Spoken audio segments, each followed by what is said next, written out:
বাদ যেতে পারে বহু নাম, কারা পাবেন না অন্নপূর্ণা ভান্ডার, অবশেষে জারি হলো সরকারি বিজ্ঞপ্তি।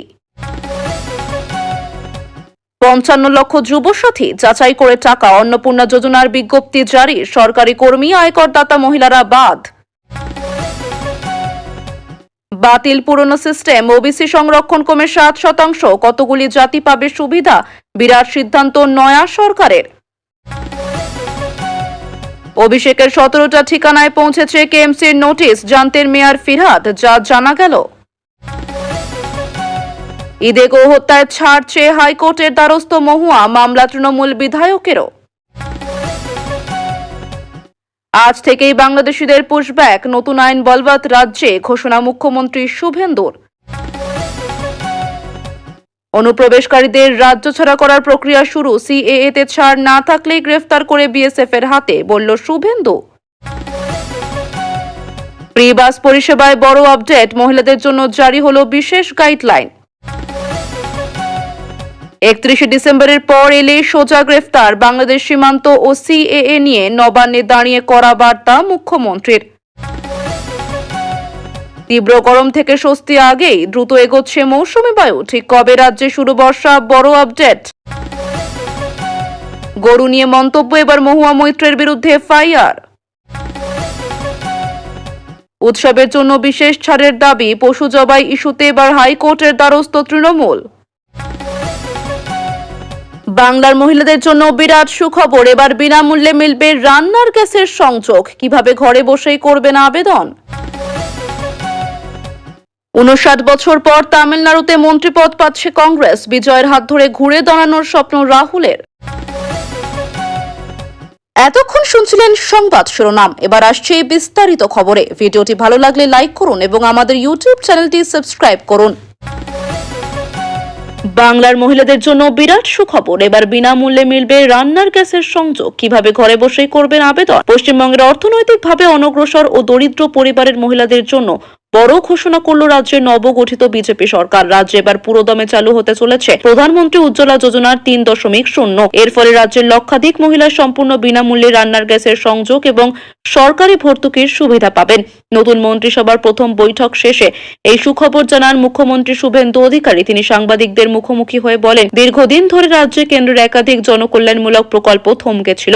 এবার থেকে উজ্জ্বলা যোজনার পাশাপাশি প্রধানমন্ত্রী জন আরোগ্য যোজনা, প্রধানমন্ত্রী ফসল বীমা যোজনা, প্রধানমন্ত্রী শ্রী বিশ্বকর্মা এবং বেটি বাঁচাও বেটি পড়াও এর মতো সমস্ত কেন্দ্রীয় প্রকল্প বাংলায় একযোগে রূপায়িত হবে। মুখ্যমন্ত্রী আরও দাবি করেন, দেশ জুড়ে ইতিমধ্যেই প্রায় ১১ কোটি মহিলা উজ্জ্বলা ১.০ এবং ২.০ এর সুবিধা পাচ্ছেন।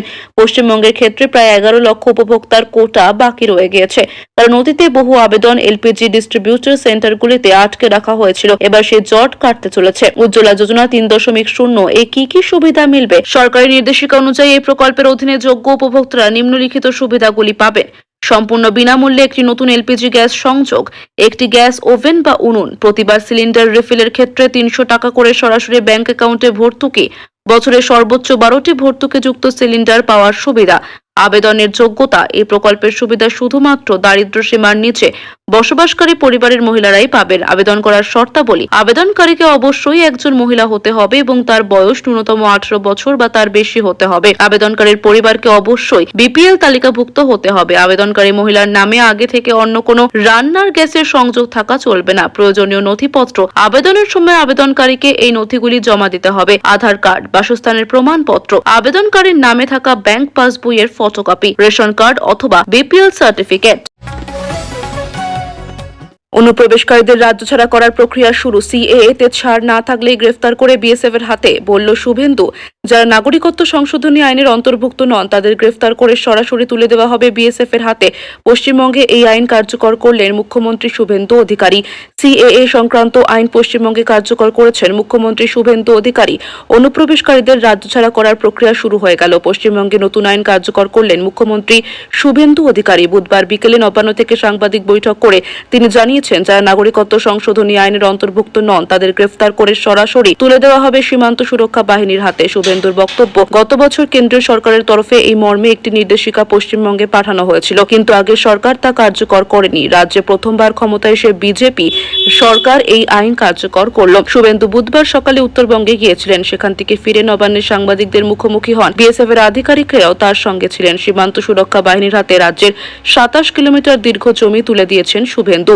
এরপরই অনুপ্রবেশ নিয়ে মুখ খোলেন তিনি। বলেন, বিএসএফ এর সঙ্গে সুদৃঢ় বন্ধন তৈরি করে আমরা রাজ্য এবং দেশকে সুরক্ষিত করব। ভারত সরকারের পক্ষ থেকে 2025 সালের 14 মে অবৈধ বাংলাদেশি অনুপ্রবেশকারীদের সরাসরি বিএসএফ এর হাতে তুলে দেওয়ার জন্য নির্দেশিকা পাঠানো হয়েছিল। আমাদের আগের সরকার একদিকে শরণার্থীদের সিএএ দেওয়ার বিরোধিতা করেছে, অন্যদিকে এই গুরুত্বপূর্ণ আইনকে কাজে লাগায়নি। আজ থেকে এই আইন আমরা কার্যকর করলাম। কারা এই আইনের আওতায় থাকবেন, কাদের দেশ ছাড়তে বাধ্য করা হবে। শুভেন্দুর ব্যাখ্যা, সিএএ আইন অনুযায়ী 7টি সম্প্রদায়ের মানুষ নাগরিকত্ব সংশোধনী আইনের আওতাভুক্ত।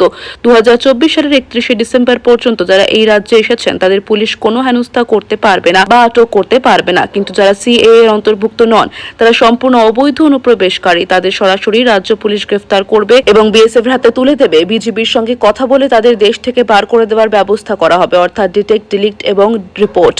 সীমান্ত সংলগ্ন সমস্ত থানায় দেশের স্বার্থে, রাজ্যের স্বার্থে আইন কার্যকর করলাম। রাজ্য পুলিশের ডিজি এবং মুখ্য সচিবকে এই সংক্রান্ত প্রয়োজনীয় নির্দেশ দেওয়া হয়েছে বলেও জানিয়েছেন মুখ্যমন্ত্রী। ফ্রিতে বাস পরিষেবায় বড় আপডেট, মহিলাদের জন্য জারি হলো বিশেষ গাইডলাইন। সরকারি বাসে মহিলাদের বিনামূল্যে যাতায়াত নিয়ে গাইডলাইন তৈরি করে ফেলেছে রাজ্যের নতুন সরকার। আপাতত সরকারিভাবে সেই গাইডলাইন প্রকাশ না করা হলেও পরিবহন দফতরের তরফের থেকে জানা গিয়েছে আগামী 1 জুন থেকে সরকারি বাসে মহিলারা বিনামূল্যে যাতায়াত করতে পারবেন বলে একটি বিধি তৈরি করা হয়েছে। এতে মহিলারা কি কি সুবিধা পাবেন তা আজকে প্রতিবেদনে আলোচনা করা হলো। ফ্রি বাস পরিষেবায় 0 টাকার টিকিট। জানুন নতুন নিয়ম। প্রাথমিকভাবে মহিলা যাত্রীদের দেওয়া হবে 0 মূল্যের টিকিট, পরিবর্তে বিশেষ কার্ড চালু করারও পরিকল্পনা রয়েছে পরিবহন দফতরের। আর পুরো বিষয়টি যাতে ঠিকঠাক ভাবে হয় সেই জন্য 1 জুনের আগেই চালক ও কন্ডাক্টরদের জন্য একটি বিশেষ প্রশিক্ষণ শিবির আয়োজন করা হয়েছে বলে জানা গিয়েছে। মহিলাদের এই পরিষেবা পাওয়ার জন্য তাদের পশ্চিমবঙ্গের বাসিন্দা হতে হবে, পাশাপাশি সচিত্র পরিচয় পত্র দেখাতে হবে। এছাড়াও পরিবহন দফতরের সূত্রের খবর, যে মহিলা যাত্রীরা বিনামূল্যে যাতায়াতের পরিষেবা পাওয়ার যোগ্য তাদের বাসে উঠলে সেই বিষয়ে জানিয়ে দেওয়া হবে। সেই সঙ্গে ওই মহিলা যাত্রীদের 0 টাকার টিকিট দেওয়া হবে। সেই টিকিট অশোক স্তম্ভের ছবি এবং পশ্চিমবঙ্গ সরকার লেখা থাকবে। সরকারি বাস পরিষেবাকে কিভাবে ভালো করা যায় তা নিয়েও পরিবহন দফতরে আলোচনা চলছে। সূত্রের খবর, রাজ্য আপাতত সরকারি বাসের সংখ্যা 2500-র কম। অকেজো হয়ে পড়ে আছে অনেক বাস। সেই আবহে বৈদ্যুতিক বাসের সংখ্যা বৃদ্ধির উপরে জোর দেওয়া হচ্ছে। সেজন্য টেন্ডার প্রক্রিয়া শুরুর তোড়জোড় করা হচ্ছে বলে সূত্রের খবর। ঈদে গোহত্যায় ছাড়ছে হাইকোর্টের দ্বারস্থ মহুয়া, মামলা তৃণমূল বিধায়কেরও। সামনেই কুরবানির ঈদ, তার আগে যত্রতত্র বা নিয়ম বহির্ভূতভাবে গবাদি পশু হত্যা নিয়ে নয়া নির্দেশিকা জারি করেছে বিজেপি সরকার।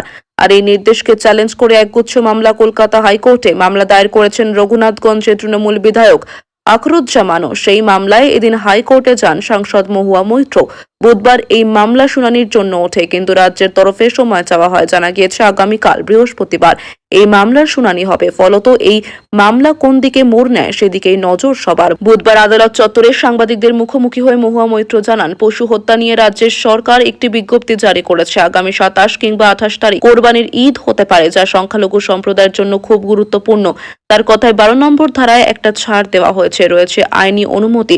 সেই 12 নম্বর ধারাকে সামনে রেখে ছাড় চাওয়া হয়েছে। বলেছি শুধুমাত্র এই উৎসবের জন্য যাতে গাভী বাদ দিয়ে মোষ বা বলদকে যাতে এবারের মতো অনুমতি দেওয়া হয়, এই বিষয়ে তৃণমূল বিধায়ক আখরুজ্জামান আবেদন দিয়েছেন বলে জানান তৃণমূল সাংসদ। মহুয়ার কথায় 12 নম্বর ধারায় একটা ছাড় দেওয়া হয়েছে, রয়েছে আইনি অনুমতি।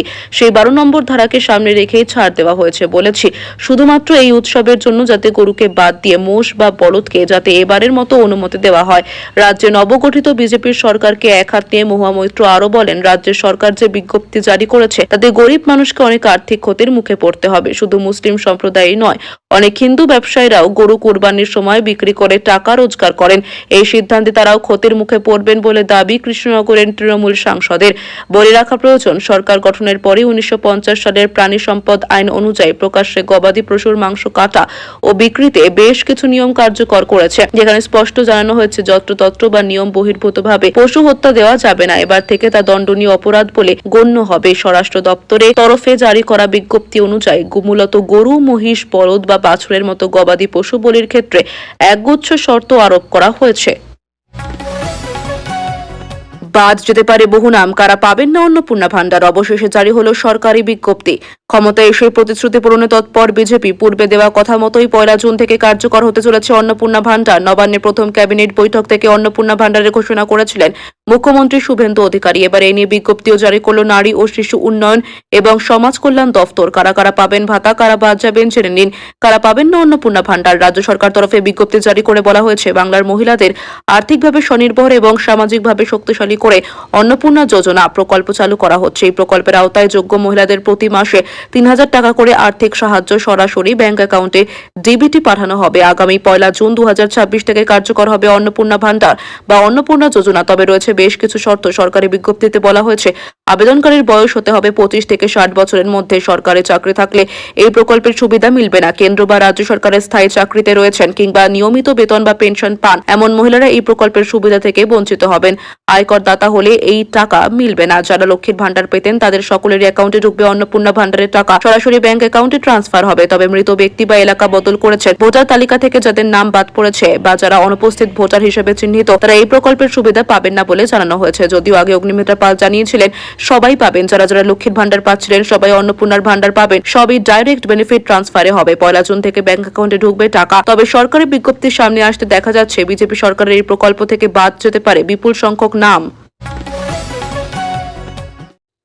আজ থেকে বাংলাদেশিদের পুশব্যাক, নতুন আইন বলবৎ রাজ্যে। ঘোষণা মুখ্যমন্ত্রী শুভেন্দুর। পালাবদলের বাংলায় বিরাট ঘোষণা বিজেপি সরকারের। পশ্চিমবঙ্গকে সুরক্ষিত করতে বড় পদক্ষেপ শুভেন্দু সরকার। আজ বুধবার থেকেই কেন্দ্রের নির্দেশিকা মেনে পুশব্যাক আইন কার্যকর রাজ্যে। এদিন সাংবাদিক বৈঠকে মুখ্যমন্ত্রী জানান, অনুপ্রবেশকারী হঠাতে 2025 সালেই রাজ্যকে চিঠি দেয় কেন্দ্র। সেই নির্দেশিকা মানেনি তৎকালীন তৃণমূল সরকার। এবার জাতীয় নিরাপত্তার কথা মাথায় রেখেই আজ থেকে সেই আইন বলবৎ করল রাজ্য সরকার। শুভেন্দু জানান, এবার থেকে অনুপ্রবেশকারী বাংলাদেশিদের সরাসরি বিএসএফ এর হাতে তুলে দেবে পুলিশ। তারপর প্রটোকল মেনে বাংলাদেশের সীমান্ত রক্ষী বাহিনীর হাতে অনুপ্রবেশকারীদের তুলে দেবে বিএসএফ। এর ফলে দ্রুত ঘুষপেটিয়াদের বাংলা থেকে তাড়ানো হবে। শুভেন্দু আরো বলেন, সিএএ এর অন্তর্ভুক্ত 7টি কমিউনিটি বা ধর্ম পালন করা লোকেরা তার সিএএ অনুযায়ী আওতায় আসবেন। যারা 2024 সালের 31শে ডিসেম্বরের আগে ভারত তথা বাংলায় এসেছেন তাদের পুলিশ কোনোভাবে হেনস্থা বা আটক করতে পারবেন না। তবে লক্ষণীয়ভাবে বাংলাদেশ থেকে আগত মতুয়া জনগোষ্ঠীর অনেকের মনেই শঙ্কা রয়েছে। অনেকেই ভাবছেন তাদেরও কি বাংলা থেকে চলে যেতে হবে। এদিন অত্যন্ত স্পষ্ট ভাষায় মুখ্যমন্ত্রী জানান, সিএএ এর আওতায় কোনো হিন্দু ধর্মাবলম্বী বা বাংলাদেশ, পাকিস্তান, আফগানিস্তান থেকে আগত নির্যাতিত সংখ্যালঘুদের বিতাড়িত করা হবে না। তারা যথাযথ প্রক্রিয়ায় ভারতের নাগরিকত্ব পাবেন। শুভেন্দু আরো বলেন, সিএএ এর অন্তর্ভুক্ত 7টি কমিউনিটি বা ধর্ম পালন করা লোকেরা তারা সিএএ অনুযায়ী আওতায় আসবে। যারা 2024 সালের 31শে ডিসেম্বরের আগে ভারত তথা বাংলায় এসেছেন তাদের পুলিশ কোনোভাবে হেনস্থা বা আটক করতে পারবে না। সিএএ এর আওতায় যারা নেই তারা পুরোপুরি অবৈধ অনুপ্রবেশকারী। তাদের পুলিশ আটক করে বিএসএফ এর হাতে তুলে দেবে। বিএসএফ আইন অনুযায়ী বিজেপির সঙ্গে কথা বলে তাদেরকে বিতাড়িত করবে। এই আইন আজ থেকে কার্যকর করা হলো। অভিষেকের 17টি সম্পত্তিতে পুরসভার নজর, 7 দিনের মধ্যে ভাঙার নির্দেশ। ঠিক কেন বেআইনি? কলকাতা পুরসভার তরফে তৃণমূলের সর্বভারতীয় সাধারণ সম্পাদক অভিষেক বন্দ্যোপাধ্যায়ের 17টি সম্পত্তির বিস্তারিত জমা দেওয়ার নির্দেশ দেওয়া হয়েছে। সেই সঙ্গে সম্পত্তিগুলির অনুমোদিত অংশ ভেঙে ফেলার জন্য 7 দিনের সময়সীমাও বেঁধে দেওয়া হয়েছে। নোটিশে স্পষ্ট উল্লেখ করা হয়েছে, সংশ্লিষ্ট ভবনগুলিতে লিফট বা এসকেলেটর থাকলে তার পূর্ণাঙ্গ তথ্য দিতে হবে। অভিষেকের অনুমোদিত সম্পত্তি ভাঙার নির্দেশ। নোটিশে উল্লেখ রয়েছে, কলকাতা পুর আইন 1980 এর ধারা 400 সাবসেকশন 1 অনুযায়ী অনুমোদিত নকশার বাইরে নির্মিত অংশ 7 দিনের মধ্যে ভেঙে ফেলতে হবে। পুর নিগম কর্তৃপক্ষ নির্মাণ পরবর্তী নকশাও জমা দিতে বলেছে। সংশ্লিষ্ট সম্পত্তিগুলির জন্য ওই নকশায় ভবনের প্রত্যেকটি অংশের ব্যবহার থেকে কাঠামোগত বিবরণ, লিফট বা এসকেলেটরের মতো পরিকাঠামোর তথ্য উল্লেখ করতে বলা হয়েছে। কোথায় কোথায় রয়েছে সম্পত্তি? পুরসভার সূত্রে খবর, নোটিশপ্রাপ্ত 17টি সম্পত্তির মধ্যে 14টি বড় নয়ের অন্তর্গত। এই বড় আওতায় রয়েছে কালীঘাট, চেতলা এবং আলিপুর এলাকা। উপরন্তু এই বড়র মধ্যে পড়ে মমতা বন্দ্যোপাধ্যায় এবং অভিষেক বন্দ্যোপাধ্যায়ের বাসভবন। অন্য 2 সম্পত্তি বড় 10 এর অন্তর্গত। এর আওতায় রয়েছে যাদবপুর ও যোধপুর পার্ক। এছাড়াও একটি সম্পত্তি রয়েছে বড় 8 এলাকায়, যার আওতায় রয়েছে দেশপ্রিয় পার্ক, গড়িয়াহাট এবং ভবানীপুর। কি কারণে বেআইনি? পুরসভার তরফে দাবি করা হয়েছে, বেশ কিছু ক্ষেত্রে অনুমোদিত বিল্ডিং প্ল্যান থাকলেও পরবর্তীতে নকশার বাইরে গিয়ে অতিরিক্ত নির্মাণ বা পরিবর্তন করা হয়েছে। জানা গিয়েছে বেশিরভাগ সম্পত্তি আবাসিক ভবন। কালীঘাট, গড়িয়াহাট সংলগ্ন এলাকায় রয়েছে এই সম্পত্তিগুলি। সূত্রের খবর, এর মধ্যে কোনো সম্পত্তির মালিকানা রয়েছে সরাসরি অভিষেক বন্দ্যোপাধ্যায়ের নামে, আবার কিছু কিছু সম্পত্তি রয়েছে তার ঘনিষ্ঠ ব্যক্তি বা সংস্থার নামে। পুরসভা সূত্রে খবর, পুরসভার সদর দপ্তরের বিশেষ আধিকারিক এই ধরনের মামলার শুনানি করেন। সংশ্লিষ্ট সম্পত্তির মালিকদের সশরীরে উপস্থিত হয়ে নিজেদের বক্তব্য রাখার সুযোগ দেওয়া হয়। বিশেষ আধিকারিক শুনানির ভিত্তিতে অনুমোদিত অংশ ভাঙার নির্দেশ দিতে পারেন, আবার জরিমানা ধার্য করে নির্মাণকে বৈধতার অনুমতিও দিতে পারেন। বড় দুর্যোগের সংকেত, 5 জেলায় তুমুল ঝড় বৃষ্টির আশঙ্কা, সতর্ক করে দিল আবহাওয়া দফতর। উত্তরবঙ্গে আগামী কয়েকদিন দুর্যোগপূর্ণ আবহাওয়ার সতর্কতা জারি করল আলিপুর আবহাওয়া দফতর। দার্জিলিং, জলপাইগুড়ি, কালিম্পং, আলিপুরদুয়ার ও কোচবিহার জেলায় ভারী থেকে অতি ভারী বৃষ্টির সম্ভাবনার কথা জানানো হয়েছে। একই সঙ্গে বজ্রবিদ্যুৎ সহ ঝোড়ো হাওয়ার পূর্বাভাস রয়েছে একাধিক জেলায়। আবহাওয়া দফতরের পূর্বাভাস অনুযায়ী 23শে মে উত্তরবঙ্গের আলিপুরদুয়ার ও জলপাইগুড়ি জেলায় অতি ভারী বৃষ্টি হতে পারে। বৃষ্টির পরিমাণ 7 থেকে 20 সেন্টিমিটার পর্যন্ত পৌঁছতে পারে। এছাড়াও দার্জিলিং, কালিম্পং ও কোচবিহারে ভারী বৃষ্টির সম্ভাবনা রয়েছে। ওই দিন ঘন্টায় 40 থেকে 50 কিলোমিটার বেগে ঝোড়ো হাওয়া বইতে পারে। 24শে মে বিশেষ করে দার্জিলিং, জলপাইগুড়ি, কালিম্পং, আলিপুরদুয়ার এবং কোচবিহার জেলায় ভারী থেকে অতি ভারী বৃষ্টিপাতের পূর্বাভাস দেওয়া হয়েছে। একই সঙ্গে বজ্রবিদ্যুৎ সহ বৃষ্টি, ঘন্টায় 40 থেকে 50 কিলোমিটার বেগে ঝোড়ো হাওয়া বইতে পারে বলেও সতর্ক করা হয়েছে। 23শে মে সবচেয়ে বেশি সতর্কতা। আবহাওয়া দফতরের পূর্বাভাস অনুযায়ী 23শে মে উত্তরবঙ্গের বিভিন্ন এলাকায় হালকা থেকে মাঝারি বৃষ্টি হলেও আলিপুরদুয়ার ও জলপাইগুড়ি জেলায় 7 থেকে 20 সেন্টিমিটার পর্যন্ত অতি ভারী বৃষ্টিপাত হতে পারে। এছাড়াও দার্জিলিং, কালিম্পং ও কোচবিহারে 7 থেকে 11 সেন্টিমিটার ভারী বৃষ্টির সম্ভাবনা রয়েছে। এই সময় বজ্রবিদ্যুৎ সহ ঝোড়ো হাওয়ার গতিবেগ ঘন্টায় 40 থেকে 50 কিলোমিটার পর্যন্ত পৌঁছতে পারে। উত্তরবঙ্গের বাকি জেলাগুলিতে 30 থেকে 40 কিলোমিটার বেগে দমকা হাওয়া বইতে পারে। পাহাড়ি এলাকায় ধসের আশঙ্কা। টানা ভারী বৃষ্টির কারণে দার্জিলিং ও কালিম্পং এর পাহাড়ি এলাকায় ভূমিধসের আশঙ্কাও রয়েছে। পাশাপাশি প্রবল বৃষ্টির সময় দৃশ্যমানতা কমে যাওয়ায় যান চলাচলেও সমস্যা দেখা দিতে পারে। তাই আগে ভাগে সতর্ক করেছে আবহাওয়া দফতর। দক্ষিণবঙ্গে ঝড় বৃষ্টির সম্ভাবনা। উত্তরবঙ্গের পাশাপাশি দক্ষিণবঙ্গের কয়েকটি জেলাতেও বজ্রঝড় ও দমকা হাওয়ার পূর্বাভাস রয়েছে। পূর্ব বর্ধমান, নদিয়া, বাঁকুড়া, পশ্চিম মেদিনীপুর, ঝাড়গ্রাম এবং হুগলি জেলায় ঘন্টায় 50 থেকে 60 কিলোমিটার বেগে ঝোড়ো হাওয়া বইতে পারে। তবে দক্ষিণবঙ্গের পশ্চিমাঞ্চল ও উপকূলবর্তী এলাকায় গরম ও অস্বস্তিকর আবহাওয়া বজায় থাকবে বলেও জানিয়েছে আবহাওয়া দফতর। আগামী 7 দিন তাপমাত্রার বড় পরিবর্তনের সম্ভাবনা নেই, তবে আর্দ্রতার মাত্রা বেশি থাকায় ব্যবসা গরম অনুভূত হবে।